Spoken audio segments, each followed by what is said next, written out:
우리가 말씀을 듣기 전에 우리 먼저 오늘 귀한 걸음 하신 우리 교회 처음 오신 분들을 좀 축복하고, 그리고 나서 우리 변화율 학생 나와서 우리 특별 트럼본 연주를 해주도록 하겠습니다. 우리 먼저 우리 교회 식구들은 새로 오늘 처음, 아무래도 처음 오시다 보면 어색하고 뭔가 불편하고 그럴 수 있거든요. 그래서 여러분이 오늘 축복합니다를 열심히 불러주셔야 됩니다. 힘있게 불러주셔야 됩니다. 아시겠죠? 네, 우리 오늘 처음 발걸음을 하신 분들을 위해서 우리 축복합니다. 함께 옆에 혹시라도 새로운 분이 보이시면 그분을 향해서 손을 이렇게 내미시고 축복할 마음으로 우리 한번 축복하겠습니다.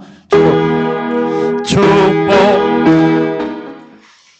자, 여러분 가끔 여러분이 뮤지컬이나 또는 연극을 보러 가시죠? 안 보러 가시나요? 너무 이민 생활 하시기 바빠서 연극이나 뮤지컬 같은 거 안 보러 가십니까? 한번 좀 간혹 한 번씩 보러 가시면 좋습니다. 연극이나 뮤지컬을 배우들을 이렇게 보게 되면 배우들이 대사를 하죠. 대사를 하면서 그들이 무엇을 우리에게 전달을 하려고 하는지를 우리가 알게 됩니다. 그 대사들을 통해서. 그것을 우리가 이제 음성 언어다 그렇게 얘기를 할 수 있어요.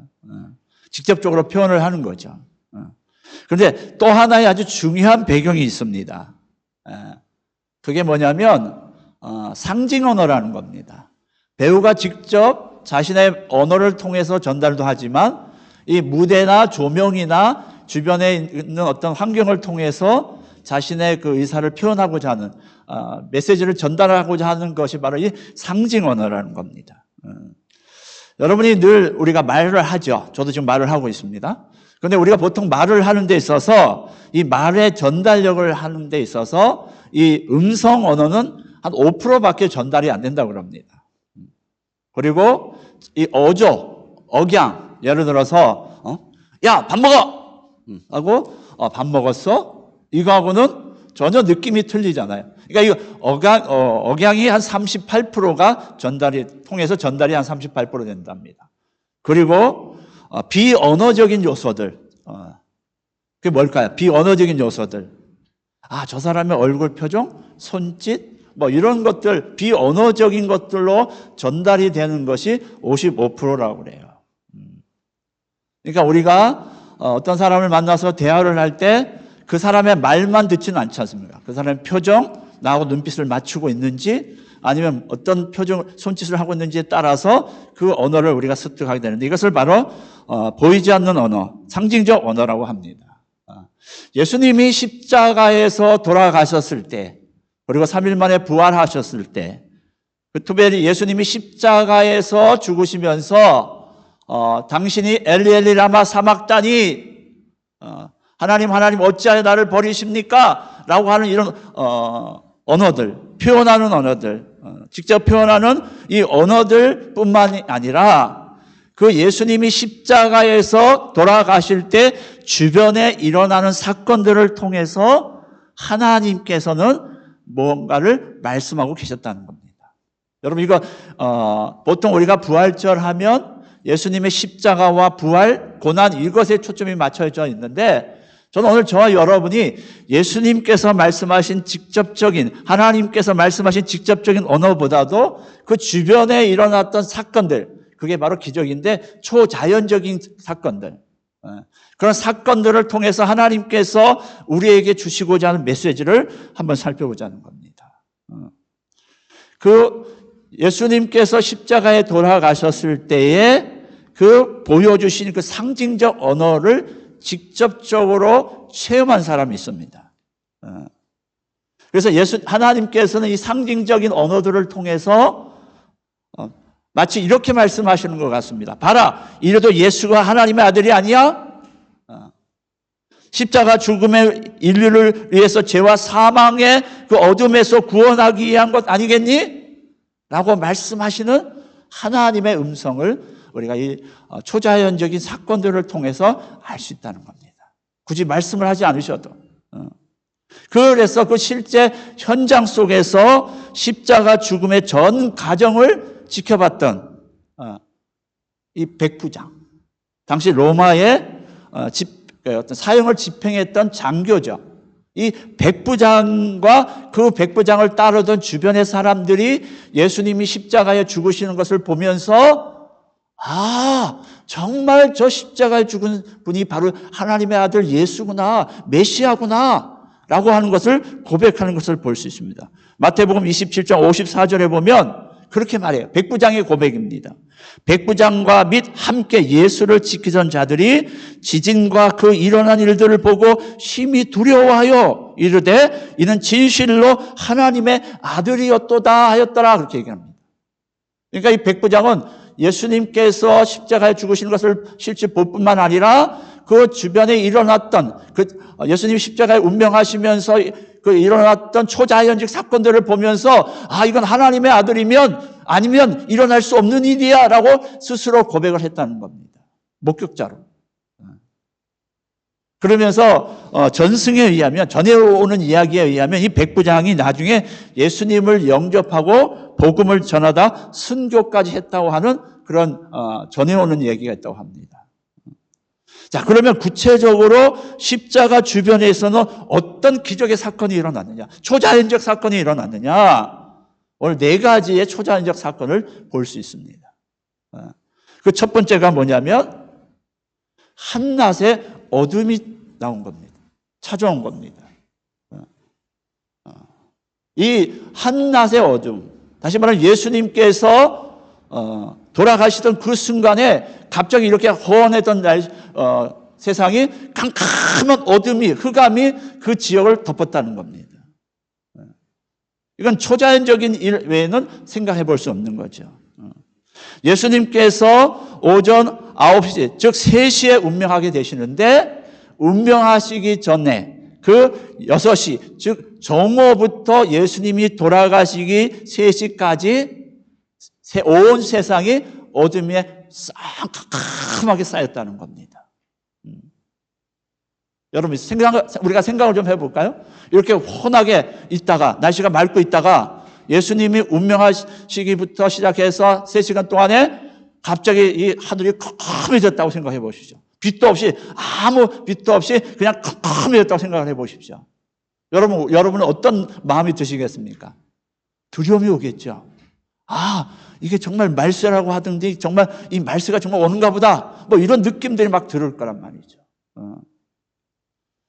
근데 혹자는 이런 갑자기 하늘이 어두워진 거에 대해서 그거 계기일식이라고 하는, 우리가 얘기하는 그 계기일식이라고 하는 것을 가지고 설명을 해보려고 하지만 사실은 그 이스라엘의 이 유월절이었기 때문에 계기일식은 일어날 수 없는 시즌이었습니다.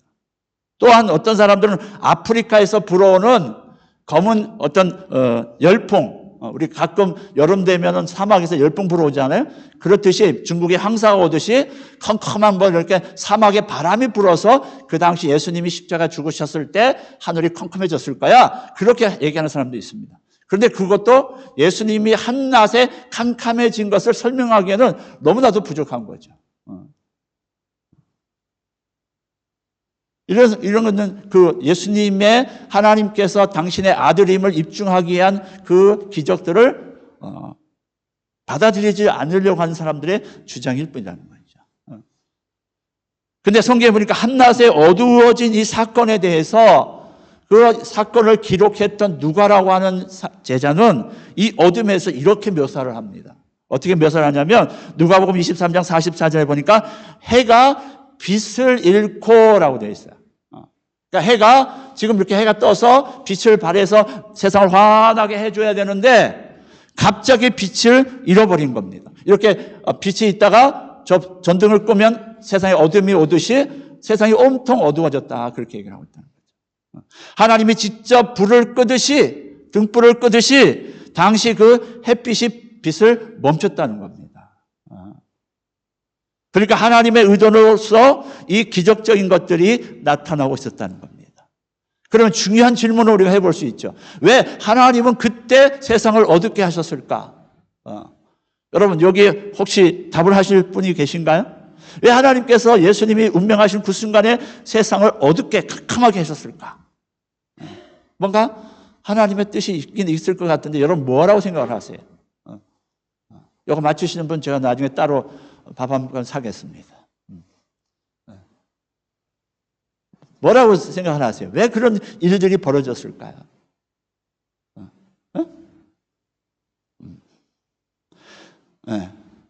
성경에는 이 어둠을 뭐라고 얘기합니까? 사망에 비유하고 있습니다. 그러니까 죄로 영원한 사망 가운데 있을 수밖에 없는 우리를 위해서 친히 예수께서 십자가의 죽으심으로 우리를 어둠에서 어디로? 빛으로, 사망의 지옥으로 가는 사망의 그늘에서 천국으로 가는 소망의 빛으로, 구원의 빛으로 인도해 주시기 위한 하나님의 아들이다, 메시아다, 어린 양이다 라고 하는 것들을 하나님께서 간접적으로 보시기 위해서 세상 사람들에게 예수님의 입을 통해서 뿐만 아니라 이런 환경을 통해서 말씀하고 계셨다는 겁니다.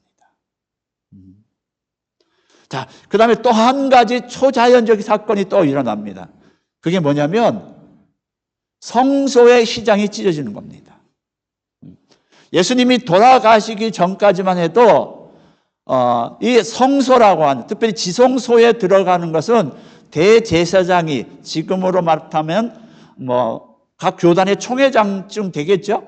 이런 분들이 1년에 한 번 들어가게 되어 있습니다. 자주도 못 들어가요. 왜? 그 지성소라고 하는 것은 하나님의 임재가 있는 것이기 때문에 함부로 들어갈 수가 없는 거예요. 그래서 이 대제사장들도 지성소에 들어갈 때는 방울을 달입니다. 딸랑딸랑딸랑 이렇게 해가지고 이 대제사장이 지성소에 들어가서 이렇게 움직이고 있으면 그 발의 소리가 딸랑딸랑 소리가 나겠죠. 그러다가 이 대제사장이 하나님의 뜻에 합당하지 않아서 하나님께서 그를 칠 수도 있거든요. 거룩하지 않기 때문에 그 지성소라고 하는 것은 너무나 하나님의 임재가 나타나야 되는 곳이기 때문에, 거룩한 곳이기 때문에 제사장도 죽을 수 있어요. 그래서 바깥에 사람들이 기다리다가 이 딸랑딸랑 하는 소리가 안 들리면 제사장이 죽었구나 하고 뭘로? 줄로 해서, 이 밧줄로 해서 그 제사장을 끄집어내게 되어 있습니다. 이게 하나님과 인간이 계약을 하신 제사법이에요. 그런데 예수님께서 십자가에 죽으실 당시에 이 지성소의 이 휘장이 하늘 위에서부터 아래까지 쫙 찢어진 겁니다. 그런데 여러분, 이 휘장의 두께가 어느 정도 되신지 아세요? 이 어른의 손바닥 두께. 저도 손이 좀 두꺼운 편인데 어른의 이 손바닥 두께 정도의 이 휘장의 두께입니다. 그리고 길이는 12.5m. 그러니까 위에서 아래까지 12.5m고 너비는 1.8m입니다. 그러니까 사람의 힘으로는 이걸 찢을래야 찢을 수 없는 거예요. 찢을 필요도 없고, 괜히 찢었다가 괜히 잘못하면 하나님 앞에 난리 날 수 있거든요. 그런데 위에서부터 아래로 쭉 찢어졌다. 그리고 더 중요한 건 뭐냐면 함부로 지성소에는 들여다볼 수 없는 거거든요. 감히 범접할 수 없는 것이 지성소였다. 그런데 이 휘장이 쫙 찢어지면서 그 안에 있는 지성소의 모든 것이 다 드러냈단 말이죠. 왜 하나님께서, 예수님께서 십자가에 죽으셨을 때 이런 초자연적인 일들을 행하셨느냐? 왜 휘장을 찢어지게 하셨느냐? 여러분, 여기에도 하나님의 놀라우신 계획과 하나님의 의미가 있다는 거죠. 왜 그랬을까요? 거기에 대해서 히브리서 10장 19절 20절에 그렇게 얘기합니다. 그러므로 형제들아, 우리가 예수의 피를 힘입어 성소에 들어갈 담력을 얻었나니 그 길은 우리를 위하여 휘장 가운데 열어놓으신 새로운 살 길이요 휘장은 곧 그의 육체니라. 예수님께서 십자가에 죽으심으로 그동안 불편했던 이 구약의 모든 율법과 제사법이 다 예수의 단번에 죽으심으로 완전히 해결돼서 이제는 우리는 예수 그리스도를 나의 구주로만 영접하면 누구를 만날 수 있다? 하나님을 직접 만날 수 있는 길이 열렸다는 겁니다. 그래서 예수님이 우리의 길이요 진리요 생명이 되시는 겁니다. 하나님을 만나는 방법, 이 세상을 만드신 그 하나님을 만나는 유일한 길은 바로 예수 그리스도께로 가는 것, 예수 그리스도를 통해서만 갈 수 있는 것을 이 성막의 휘장을 찢어지는 것을 통해서 하나님께서 간접적으로 보여주신다 그 말이에요. 그 우연은 없었던 거죠. 하나님은 이것을 통해서 자 봐라 이제 나의 아들 예수를 십자가에 못 박았어. 그러니까 이제 너 세상에 많은 죄인들이요 어떻게 해요? 이제 예전에 구약에는 어땠습니까? 하나님께로 나가려면 짐승 끌고 와서 거기다가 안수하고 짐승을 잡아서 피를 뿌리고 뭐 이런 어려운 과정들이 있었단 말이죠. 그런데 이제 예수 그리스도께서 단번에 십자가에서 죽으심으로 하나님과의 나가는 길을 열어놓으신 거죠. 그래서 우리는 어떻게 해요? 이제 하나님께로 담대히 나아가서 뭐 하는 겁니까? 하나님을 찾고 구하고 하나님을 만날 수 있는 길이 열린 줄 믿습니다. 자, 그 다음에 또 한 가지 사건은 지진으로 땅이 흔들리고 바위가 터졌다는 겁니다. 다이나마이트도 아닌데 그리고 땅이 막 흔들리고 최근에 어디 저쪽 동남아 쪽에 지진이 일어서 많은 분들이 어려움을 겪었잖아요. 겪고 있잖아요, 지금도. 그리고 지금 일본도 무슨 지진이요? 뭐 30년 만에 오는 지진 때문에 이 일본에 사시는 분들이 제정신이 아닌 것 같아요. 근데 많은 학자들이 70%, 80%까지 지금 후지산은 벌써 터졌죠. 몇 번 터졌죠. 그래서 후지산 지금 등산도 안 돼요. 뭐 접근도 안 되고. 그리고 관동 지진인가 하여튼 그 일본의 그 열도를 통해서 일어나는 그 지진 때문에 그 일본 사람들은 지금 언제든지 보따리를 싸야 되는 그런 하루가 불안한 지경에 이르게 됐죠. 그런데 예수님께서 운명하실 때 땅이 흔들리고 바위가 터졌다는 겁니다. 이걸 AD 1세기에 당시에 역사학자였던 요세푸스라고 하는 사람이 있거든요. 이 사람이 직접 그것을 자기 그 역사서에 기록을 해놨습니다. 그래서 이 사람 땅이 흔들리고 지진이 일어나고 바위가 터졌을 때 주변 사람들의 반응은 어떠했을까요? 대부분 많은 분들이 두려움이 오지 않았겠습니까, 여러분? 땅이 막 흔들리면 두렵잖아요. 갑자기 올 줄 알았던 바위가 펑펑 터져 보십시오. 그거 누가 두렵지 않을 사람이 어디 있습니까? 이건 뭐예요? 하나님이 죄에 대한 이 땅을 어떻게 심판하실까를 미리 보여주시는 거예요, 사실은. 여러분 아무리 세상이 편하고 잘 나가도 뭐 AI가 지금 세상을 지배하고 그래서 기술이 엄청나게 발달한들 하나님께서 지축을 한번 땅을 한번 흔들니까 아무 쓸적이 없잖아요. 그런 것들이. 그죠? 그렇습니다. 세상은 겉보기에 아주 화려해 보고 좋아 보이고 또 발전해 봐서 너무너무 편한 것 같아도 언제든지 흔들릴 수밖에 없는 것이 불안한 것이 우리 땅에 우리가 사는 세상이라는 겁니다. 어디에 내 마음과 어떤 것을 의존할 수 있는 대상이 없다는 거죠. 언제든지 내 것은 무너질 수 있다는 겁니다. 여러분. 그러면 이 땅의 유일한 대안은 뭐냐? 무너지지 않을 유일한 대안은 뭐냐? 누굴까요? 반석이신 우리 예수님이신 줄 믿습니다, 여러분. 마가복음 7장 24절로 29절에 보면 이 땅에 사는 사람을 두 부류로 나누고 있어요.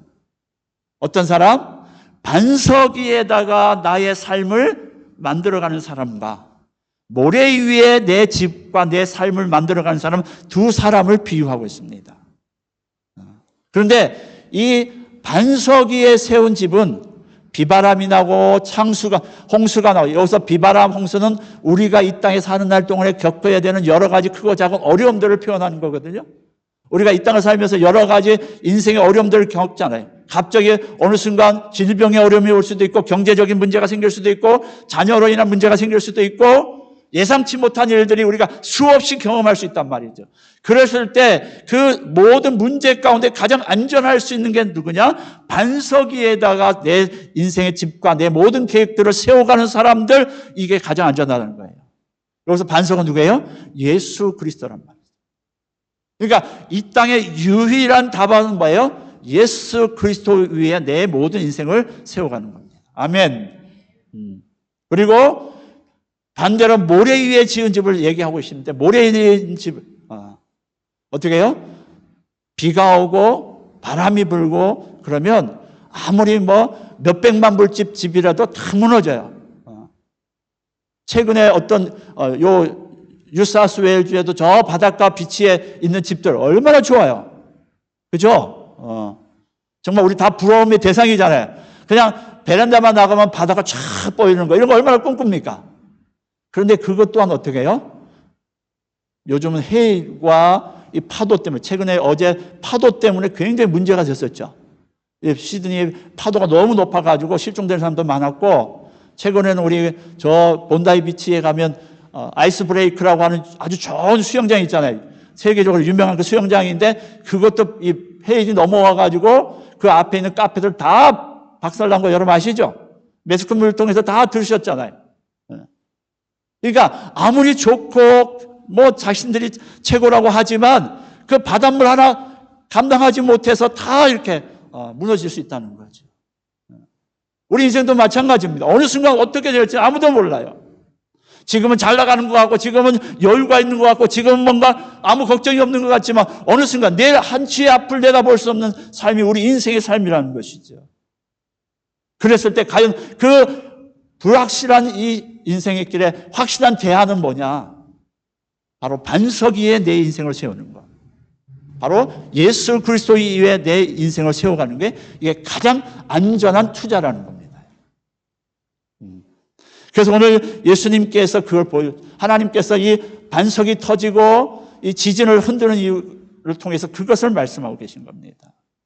봐라, 내 아들 예수 그리스도를 내가 십자가에 못 박아서 이 땅에 여러 가지 힘들고 어렵고 공고하고 고통스럽고 이런 모든 인생의 답답하고 안타까운 모든 문제를 내가 저 십자가에 달린 예수를 통해서 다 해결해 줄 수 있다라고 말씀하시는 겁니다. 그래서 우리에게는 유일한 대안은 바로 예수 그리스도를 나의 구주로 영접하고 그분과 함께 내 삶을 끌고 가는 것. 그게 바로 우리의 가장 확실한 투자요, 가장 안전한 우리의 인생을 삶을 살 수 있다는 겁니다. 이 몸의 소망 무언가 우리 주 예수뿐일세. 우리 주 예수 밖에는 믿으리 아주 없도다. 주 나의 반석이시니 그 위에 내가 서리라. 그 위에 내가 서리라. 이런 축복이 저와 여러분들 모두에게 있기를 주의 이름으로 축복합니다. 자, 마지막으로 어떤 기적이 일어났느냐? 바로 무덤이 열리고 죽었던 사람들이 살아났습니다. 소수지만. 이것은 다시 뭐예요? 무덤이 열리고 다시 살아났다는 것은 오늘 우리가 부활절로 예수님의 부활을 축하하지만 더 중요한 게 있습니다. 예수님의 부활보다도 더 중요한 사건이 하나 있어요. 그건 뭐예요? 내가 예수를 믿고 예수 안에 죽으면 나 또한 다시 한번 예수의 그 능력을 통해서 나도 뭐 할 수 있다? 부활을 할 수 있다는 것입니다. 아멘. 그래서 우리가 부활의 기쁨이 있는 겁니다. 예수님이 죽으신 것 당신 그 하나만으로 끝난다면 우리는 이 부활절을 기뻐할 이유가 없습니다. 그건 예수님의 혼자의 사건이기 때문에. 하지만 부활의 첫 열매가 되신 예수 그리스도께서 그 부활의 영광을 보여주신 이유는 무덤이 열리고 죽은 자가 다시 살아나는 그 광경을 사람들이 봤을 때, 야, 예수 믿어야 되겠구나. 야, 나 저 죽었던, 내가 엊그제 울고불고 하면서 장사 치렀던 저 사람이 살아났네? 눈으로 봤단 말이죠. 그러니까 사람들이 예수를 믿지 않을 수 없던 거죠. 근데 이 머지않아 우리에게도 일어날 일입니다. 예수님이 다시 오시든, 아니 우리가 예수님 오시기 전에 우리가 죽든, 우리는 영원한 부활의 소망이 우리 가운데 있습니다.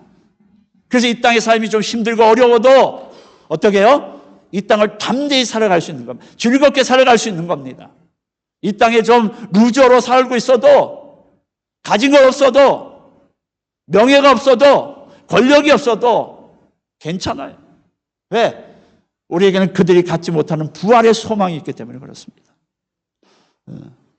새 몸으로 영원히 썩지 않고 새로 빛날 영광스러운 몸. 그 모습으로 우리는 천국에서 뭐 할 것이다? 영생하게 될 것이다. 아멘. 오늘 이 자리에 오신 여러분에게 간곡히 부탁드립니다. 여러분에게 제가 귀한 걸음 하셨으니까 제가 큰 선물은 못 드려도 천국에 들어갈 수 있는 티켓은 제가 드려야 안 되겠습니까? 그죠? 여러분, 오늘 이 시간에 여러분 오셔서 물론 함께 교제하는 것 중요하지만 우리에게는 부활의 소망이 있다는 걸 여러분 꼭 기억하시고 예수를 나의 구주로, 나의 주인으로 모시면 누구나 다 천국으로 가실 수 있습니다.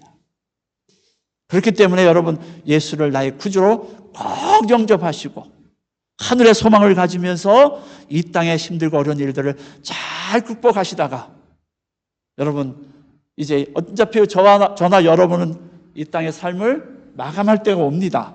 그렇죠? 누구나 우리 생물학적인 죽음이라고 하는 것을 맞이합니다. 그런데 믿는 자에게 있어서 이 죽음이라고 하는 것은 그냥 시간과 공간을 이동하는 것뿐입니다. 이사가는 것뿐입니다, 여러분. 세상 사람들은 생물학적 죽음 때문에 울고 불고 그래서 뭐라고 얘기를 해요? 영결식이다. 영원히 결별한다. 이래서 영결식이라고 합니다. 우리는 안 그래요. 뭐라고 얘기하죠? 천국 환송식. 천국에 안녕히 잘 가세요. 이 땅에서 수고 많았습니다. 이제 고향집에 돌아가서 편안하게 잘 재밌게 잘 사세요 하는 천국 환송식이 되는 겁니다.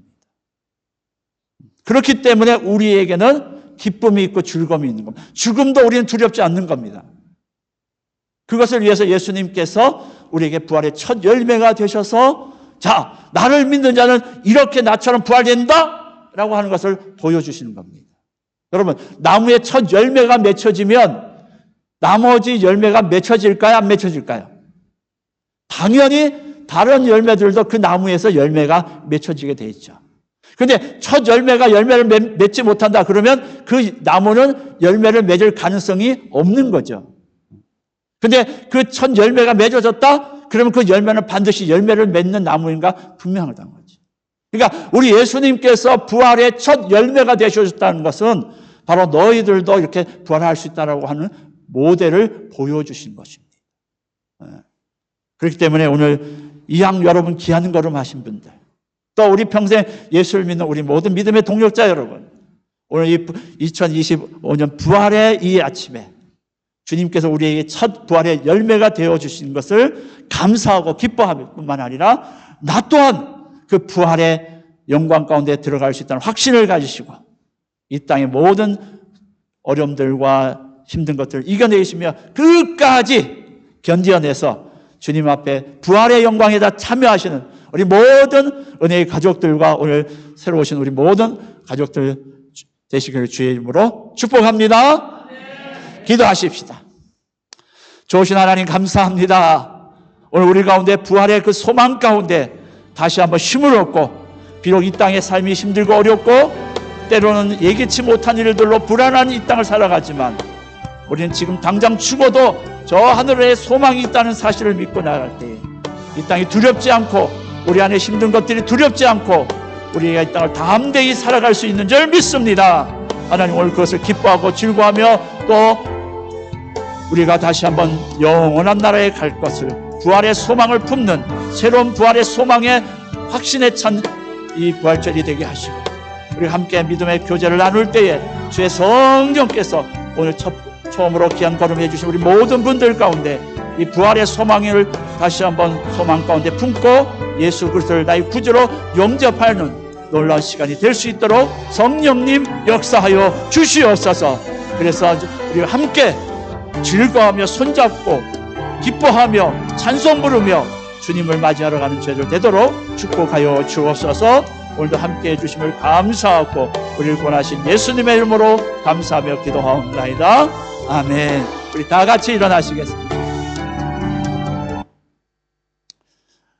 이제는 우리를 죄악 가운데서 구속하신 예수 그리스도의 놀라우신 은혜를 경험하기를 원하며 이 땅을 살아가는 이 자리에 계신 우리 모든 분들 예수 그리스도의 놀라우신 은혜와 우리를 날마다 사랑하셔서 우리를 놀랍게 사랑하시고 우리를 태초부터 택하시고 부르시고 때가 되매 또 하나님의 자녀로 삼아주신 그 하나님의 놀라우신 사랑하십니다. 아들을 아끼지 않기까지 우리를 구원하시기 위해서 사랑하신 그 하나님의 극진하신 사랑하심과 세상 끝날까지 우리 안에 내주하셔서 우리의 영과 혼과 육을 다스리고 통치하시고 함께 하시는 성령님의 교통위로 충만하신 은혜가 오늘 부활절을 맞이해서 귀한 걸음하신 우리 모든 우리 한 분 한 분들 머리머리 위에와